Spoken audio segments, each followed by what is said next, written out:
La fin de cet opéra est tellement traumatisante que le compositeur lui-même a dessiné des têtes de mort sur sa partition. Tu veux savoir pourquoi? Laisse-moi te raconter l'histoire de La Bohème de Puccini. La Bohème, c'est un opéra en 4 actes. Les actes à l'opéra, c'est un peu comme les différentes parties de l'histoire. Acte 1. On fait la connaissance des personnages principaux. Il y a Rodolfo, Marcello, Colline et Chenard. Ces 4 potes complètement fauchés qui vivent dans une chambre de bonne à Paris. Il fait tellement froid que Rodolfo est obligé de brûler son dernier drame pour réchauffer la pièce. Oui, parce qu'à l'époque, on n'avait pas encore inventé le chauffage centralisé. Leur proprio se pointe, leur réclamant le loyer, et là, les 4 amis nous font un cours magistral de passe-passe. Résultat, le proprio repart sans un seul rond. Alors que Rodolfo reste seul pour terminer sa pièce, il fait la connaissance du personnage principal féminin, Mimi. Bon, en vrai, elle s'appelle Lucie, mais personne l'appelle comme ça. Et là, coup de foudre immédiat. Les deux tourtereaux sont à 2 doigts de se pécho alors que ça fait 10 minutes qu'ils se connaissent, donnant lieu à l'un des airs les plus célèbres de cet opéra, Che gelida manina.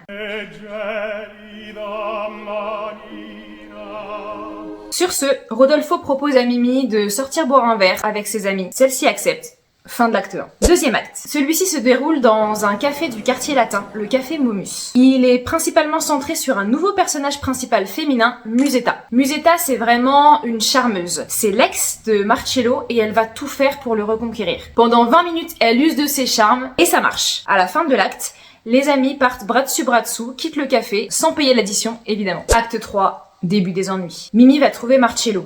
Elle est complètement désespérée parce que Rodolfo l'a quitté. Marcello décide du coup d'avoir une conversation avec Rodolfo. Bah oui, il veut comprendre pourquoi il a quitté Mimi. Rodolfo lui explique qu'en fait il s'ennuyait avec Mimi, qu'il n'était pas heureux. Mais on ne la lui fait pas à Marcello. Il se doute qu'il y a autre chose. Il cuisine Rodolfo pendant des heures. Résultat, Rodolfo finit par lui avouer la vérité. Mimi est tellement malade que Rodolfo ne peut pas lui payer ses soins. Il l'a donc poussé dans les bras de quelqu'un plus riche pour qu'il puisse lui payer un médecin. Mimi entend tout ça. Oui, parce qu'elle s'était cachée pour pas avoir à affronter Rodolfo. Sur ce, elle débarque et elle déclare son amour à Rodolfo. Finalement, les deux tourtereaux décident de rester ensemble et de ne se quitter qu'au printemps. Bah oui, il faut bien se tenir chaud l'hiver. Le dernier acte, c'est là où tout bascule. Près d'1 an s'est écoulé depuis la fin de l'acte 3. Rodolfo est séparé de Mimi et Marcello est séparé de Musetta. Ouais, c'est la villa des cœurs brisés. Alors qu'ils se complaignent dans leur misère, Musetta vient les avertir.